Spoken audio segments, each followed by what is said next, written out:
Hello everybody, my name is Pravus and welcome back to more Hearts of Iron 4 Kaiserreich, playing as the Russian Republic. Again, looks OP, not OP in this universe. The Soviet Union did not become a powerhouse, so we're still dealing with a lot of political instability. Thank you, Inyali, for your boot-up noises, much appreciated. So we did get Dmitry Romanov as our new president. I'm possibly going to end up turning him into a Tsar, which should be fine. Consumer goods, 5% from him kind of sucks as an autocratic charmer, but he is trying to provide a little bit of stability, which right now is just god-awful.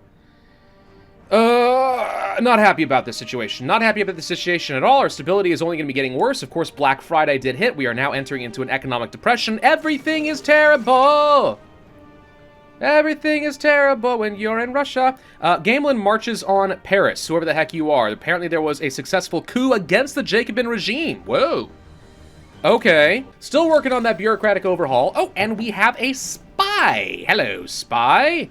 We can go for a safe cracker. Now, apparently stealing technology is actually pretty good.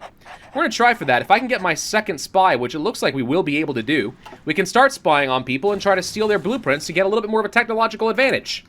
Some people suggest that the meta for spying basically involves either collaboration governments, if you've got time, or stealing tech, and then pretty much everything beyond that is pointless, apparently.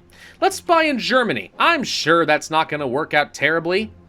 Transamurian nationality. Who the heck is that? Where's Transamuria? Transamaria? Oh, it's over these guys over here. Oh, great. I don't really care about that. Are you guys my vassal or anything? No, you're independent. I feel like you ought to be my vassal. Can we do that? I just feel like I'm supposed to own this, but apparently not. What's going on down over here? Apparently there are more people fighting over here between these two factions. Ah, yes. The radical socialists over here often end up becoming quite dangerous in this latest China patch, if done correctly, so we'll see what ends up happening with them. Alright, well, nothing to do until we get some more focuses and events, so let's jump forward in time. Well, we got an event, but it's not what I was expecting. Maria Boshkareva, whatever you, I don't know, I don't speak Russian, I don't speak any Slavic language, they're weird, they're hard. Stop! Colonel of the Russian army and the hero of the Weltkrieg and Russian Civil War has recently requested government to allow formation of the first women division by combining existing women battalions of death, which should later serve as a basis for the formation of a women's corps. Accepting this proposal would surely boost the strength of our army and give significant propaganda value, but conservative elements of our armed forces unwilling to change the status quo have been taken into consideration as well. Allow the formation of the first women's division of death, or gain political power. Alright, why not? This sounds fun. We'll create a women's division. They're super elites. Veterans. Nice! We've also finished researching the heavy tanks, and some construction tech, thank God. So, with heavy tanks down, we should have some fun with that. I'm going to go ahead and research the light tank as well, just so we have some options there, but the heavy tanks are probably going to be doing the heavy lifting for at least a while. Still don't think I can do any land doctrines down there, so we'll ignore some of that. I would like to go ahead and research just the basic infantry defense and stuff. We always will need those. Russo-German Studies Society, the growth of international syndicalism and the threat it poses to Russia, has gotten a handful of our intellectuals to look towards Germany as a potential ally. Maybe temporarily. The so-called Russo-German Studies Society has been established in Moscow and unites a circle of historians, writers, and politicians who all share staunch right-wing ideals, that is to say, autocracy and monarchism, I am pretty sure.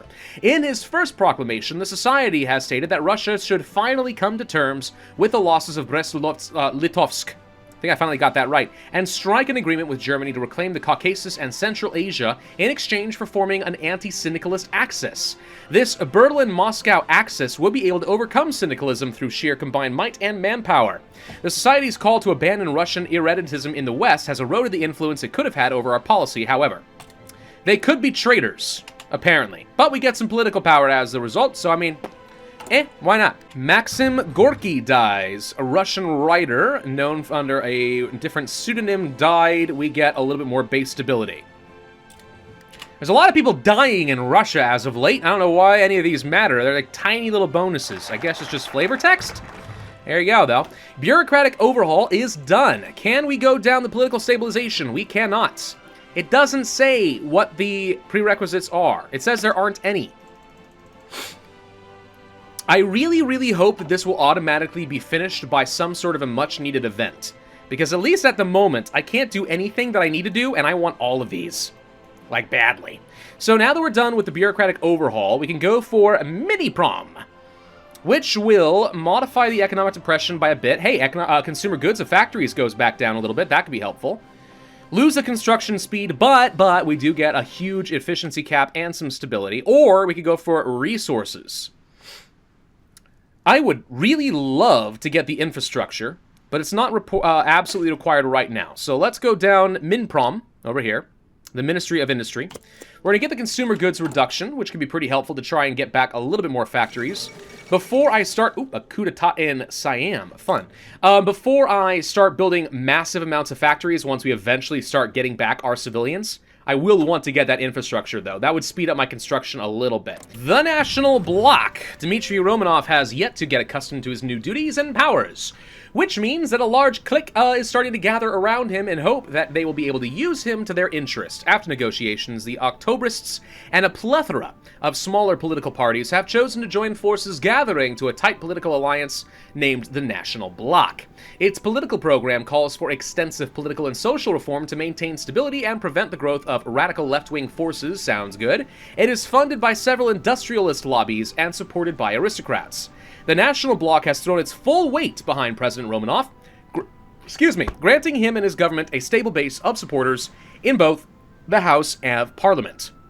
So, the authoritarian Democrats are the Nationaliste Bloc, the Social Conservatives are a bloc, and the Autocrats are a bloc. So they actually all are going to be the same approximate party. That's pretty nice. I think that doesn't really translate into a victory for me because even though they all are the same party, we still need to have the same ideological size in order to gain the party popularity here. But I'm hoping this would mean that I actually can swap out different ministers without any issues. Unfortunately, right now I can't change anybody, but I think, could be wrong, but I think we're going to be able to swap between paternal autocrats and authoritarian Dems without any penalty. Maybe. We'll find out.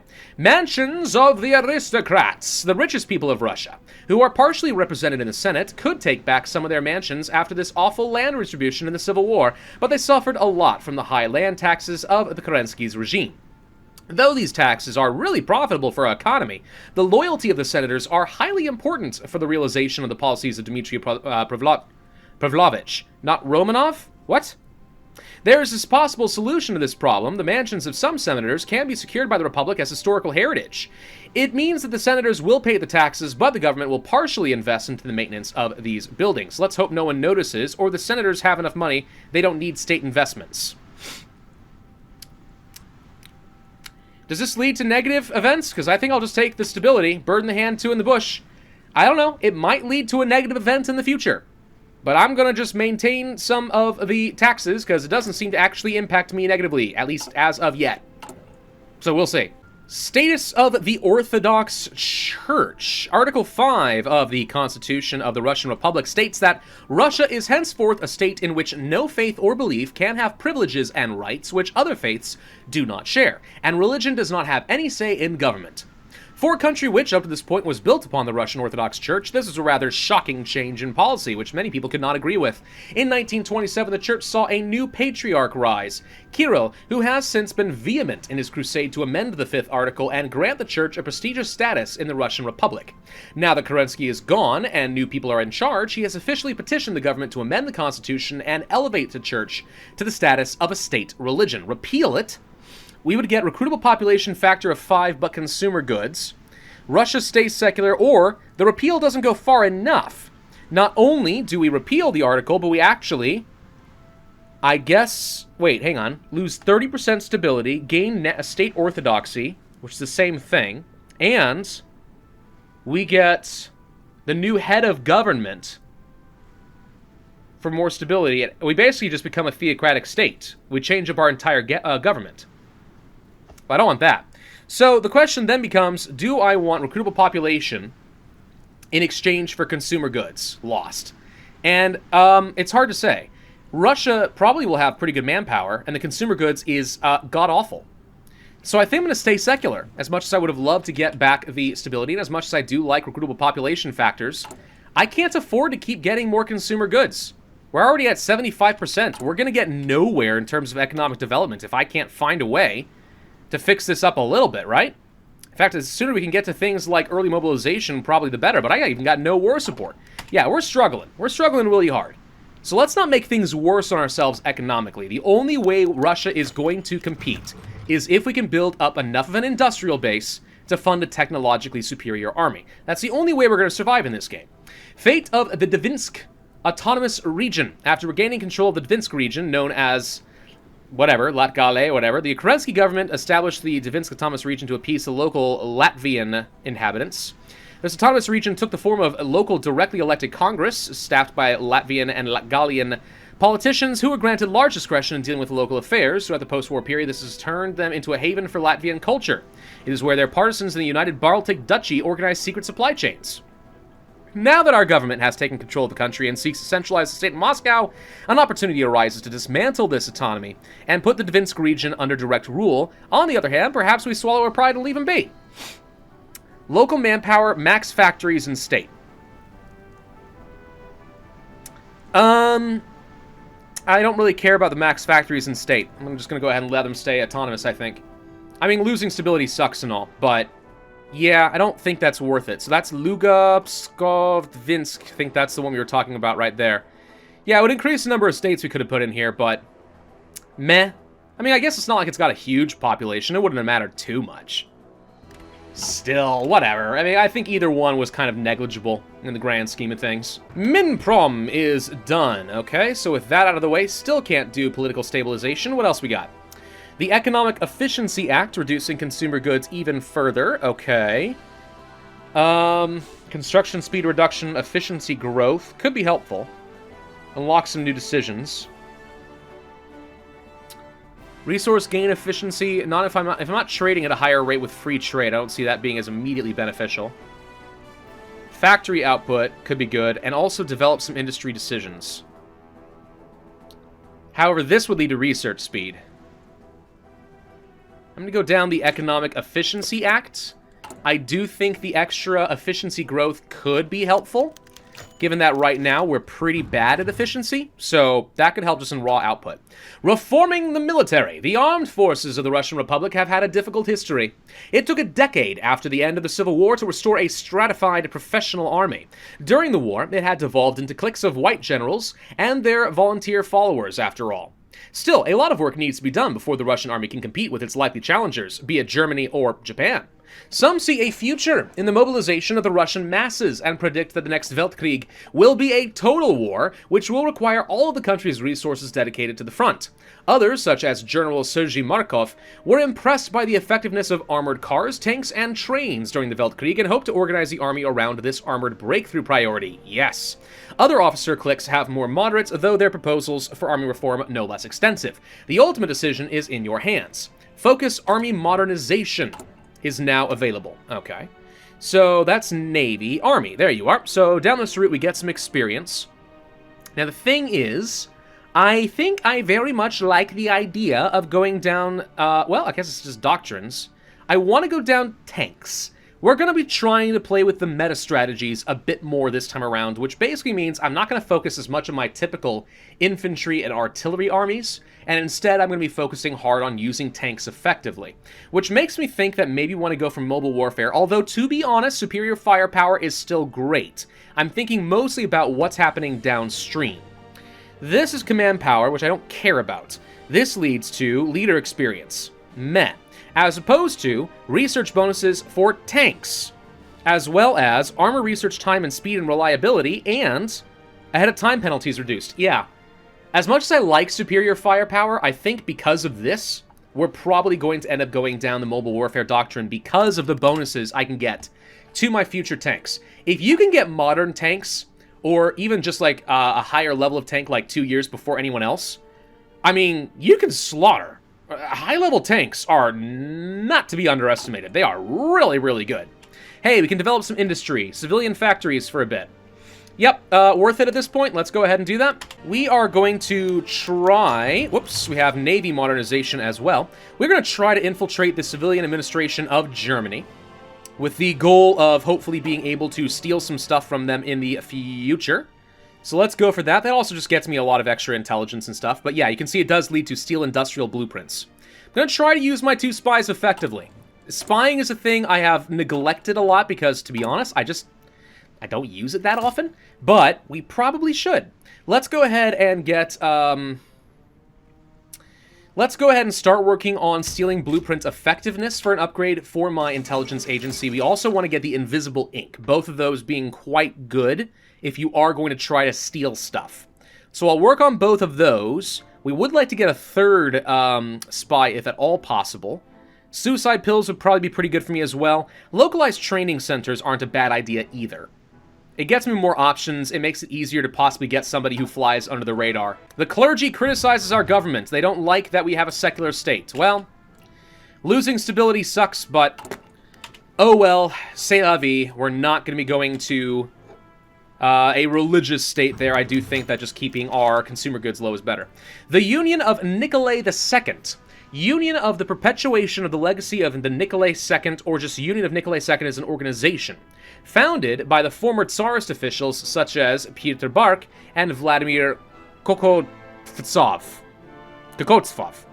who wants to keep the remembrance of the last Russian Tsar in his policy. They have proposed a program of the events to show the role of Nicolae II for the Russian people all over the country. The Senate pointed out that we should support this union to establish close connections with the former, but powerful officials. It should allow us to gain some votes of the conservative members of the local and state Duma. Remember Nicolae, or gain stability. And this is again where, like, I don't see the downside. I guess I'm going to stick with just gaining the stability. We already have seen that you can indeed get some negative events based on your previous decisions, so maybe it is better to lose it, but maybe it's not. I don't know. We'll try for it. The Economic Efficiency Act is done, and Belgium declares independence from the German Empire. Good luck with that one. Sometimes they get conquered pretty quick after that. It really depends. Alright, so we can go for another modification to the economic depression to make us stronger, but also some base stability and, most importantly, more research speed. A little bit of extra research speed can make all the difference. The faster you snowball that, the better. I would also love to get rid of the divided army and naval staff, so we can actually start working on some doctrines. So that's got to be important. Mass for the motherland. Despite our secular politics, there are still some religious elements within the country that wish well for its future, no matter who is in charge. So we get some political power. See? It's not all bad. Sometimes we get good stuff. We can develop some more factories for more civilians. Honestly, I say yeah, we'll just go ahead and do that. Endless deadlock and mechanical computing. The Senate, which represents the richest in Russian industrialists, the old aristocracy, and the Russian church, together with the Grand Duke Dmitry Pavlovich. Oh, I was confused earlier saying not Romanov. I forgot, Russians have this kind of different system where they kind of almost have like 2 last names, if I recall correctly. I'll tell you what, it meant reading Fyodor Dostoevsky's works were very confusing at times. Also War and Peace. God, I loved reading that in high school. But anyway, so yeah, it is Romanov, it's just there's 2 names there. Okay, anyway, on the top of the Senate, unfortunately couldn't stop the lasting crisis, which weakens Russia. The Grand Duke, who controls the country with an iron fist in his velvet glove, paid no attention to the ideas of the state authority. That's why the majority of the Senate decided to revoke the broad powers which were given to the Duke 1 year ago. It seems that Dmitry Romanov has to fight for the support. We lose more stability. I thought... Oh, I guess we haven't been taking any of the events to, like, actually give people what they wanted. So we've lost all of the stability we gained, whereas I think if I had just given at least 2 out of the 3 negative stability events in order to win over the favor of, let's say, the church or the aristocrats and stuff, we probably would have actually came out ahead. Alright, so it turns out that yes, there are some negative events. We have confirmed it. Huzzah. Let's see, I'm going to start researching some fighters, because I would like to get a little bit ahead of the game on that. We're not quite ready to go for the next round of industrial tech. I'm going to research an upgrade to our cruisers, because I understand those are quite good. And I'm not going to focus very heavily on artillery this time around, and there's nothing else down here I feel like I really want, except, I mean, getting some special forces isn't a bad idea. But let's go ahead and start working on upgrades for both our cruisers and our destroyers. I'm going to go for at least a somewhat competent navy, if possible. Peasant unrest. Okay, well, the Russian history, there's more peasants, living conditions are always a problem, and now we have protests. That's going to become a problem. I'm trying really hard to modify the economic depression and make things better. I swear to God I'm trying, guys. Work with me here. The NRPR goes bankrupt. Boris Savankov's NRPR has been a meteoric rise in popularity during the past few years. All the massive rallies they constantly hold and armed paramilitaries they own are not free, however. Hoping to break from obscurity as quickly as possible, they took loan after loan, and as a result, the national populist movement is severely indebted and they are going to fall apart. Nobody shares a tier. Nationalist populism goes bye-bye. Okay. So I get a teensy bit of extra party popularity as a result, and that gets rid of one more enemy, so we get a little stability back. Still not able to get quite into the positive, but it's something. Patriarch criticizes our government. Gosh, the religious people are starting to become more of a problem, aren't they? Apparently, I should have placated the Senate more. Seeing increased displeasure among the common people, the Patriarch has decided to voice his concern about the increasing secularization of our state. Even if we try to turn a deaf ear to their demands, we cannot easily ignore a character as so influential and powerful. Everything shall stay as it is. Encourage a national debate. He is right. Declare Orthodoxy as the state religion. Everything stays as it is. I'm not accepting the consumer goods. I'm using up a lot of my factories temporarily on all this stuff, but I need to be able to build up my economy, dang it. You guys, Lord. Failure of another bombing plot. Oh my god. Alright, yeah, the game is now once again trying to tank my stability. And here I was starting to feel like we were actually getting our feet under us, but no, apparently not. Okay, we still need political stabilization. Nothing's happening there. Do we continue down these routes to get more efficiency in resources and factory output? Apparently we cannot improve economic depression anymore, which was the biggest of deals. So what I'm going to do now is go for army modernization. And we're going to try to free up the ability to work on some doctrines. Light tanks just got an upgrade, so that's now done. I'll go ahead and upgrade one more time. Beyond that, I don't think we need to worry too much more about light tanks, though. I think we should be good with what we've got there. We'll be able to put them into our infantry units as a recon company. And with the latest tanks, that gets me up to 3.7 armor, which is better than like the 1.6 it was before. That's just a tiny bit of armor, I know. But you can see that divisions like, let's say, cavalry would have, like, not enough piercing to actually overcome some of it. Finland has requested grain. The Finnish have approached us to procure grain shipments as their old grain supplier. The Kingdom of Ukraine is no longer a viable option for the fledgling nation. We could sell it to them. What could possibly go wrong? I hate when people ask that question. Or the costs outweigh the benefit. Do we want to assist the Finns or not? National populists? Nah, I don't want to assist you. I don't feel like it. We're not going to do it. And we have yet another workers' strike. Okay. More negotiations. A minor strike which will likely turn into something nasty. Or send the army and pacify them. Well, I'll take the temporary loss and see what happens. The Romanians walked out and did not get a better trade deal. Honestly, I don't think I care that much, though. I'm pretty sure I walked away with better political power anyway. So it still sort of worked out for me, I guess. I feel like I'm doing all of the events wrong, but this is the problem with not knowing everything about a nation going into it. There are often specific threads you have to follow to get the desired outcome. If you don't research them ahead of time, you just kind of stumbling blind. In my case, I might be screwing up, but should make for an interesting challenge. A little handicap, I suppose. Looks like there's an admiral who apparently got murdered somewhere. Apparently someone we don't like. So he contested our rights to rule the Russian Republic until his last breath. Well, he's gone. Thank you for the free political power. That's nice. Whoa! I did finish up the local recruitment centers for my spies, and apparently that's resulted in an absolute ton of options down here. Yeah, I don't really want to worry about this. So thank you for showing me 30-something events, as if that's helpful. Yikes. Actually, maybe it is worth it. What if we recruited in the German Empire so I can steal from them more consistently? I hate losing my political power, but let's try playing differently than we usually would. This is a series where I'm trying to experiment with different ideas. We'll see if that actually ends up paying for itself. The Legation Council votes to restore our vote. Oh, good. I finally get to have a say in something. Right? No, wait. They're voting. Oh, they're voting to decide if I should get a vote. Oh. We probably should be improving relations with some people, but it looks like I got 3 yes votes and 2 no votes. Cool. I'm going to have a say in things. Sweden declares war on Norway? What? Sweden, paternal autocrats versus social democrats. Yeah, they're going for it. You know, I don't remember ever seeing Sweden declare war on Norway like that before in Kaiserreich. Either that or I'm just misremembering because it doesn't seem very consequential, but it sure looks like they might win, too. Alright, so we got that. I don't want equipment modernization. I don't want grand battle plan, and I don't want mass assault. So, do we go down the spearhead for better tanks? I think the answer to that's going to end up being yes. This will also get rid of divided military staff, so it effectively ends up being a 75% restoration of research speed on our doctrine. And doctrines are powerful. They're really important, so if we can get those and get an advantage over our opponents, that'd be great. Hey, we do indeed now have a vote. And we have to guarantee, of course, all the legation cities, which can be a bit of a problem, but, you know, there we go. So yeah, we got votes down here now. Sweet. Also, we lost our austerity measures. Good. Ah, but Britain gets a seat, too. Okay, so we were apparently not even consulted for that. Let's see, who gets it? United States, the Australasian. The Australasians? Wait a minute. I thought you said the British got a vote.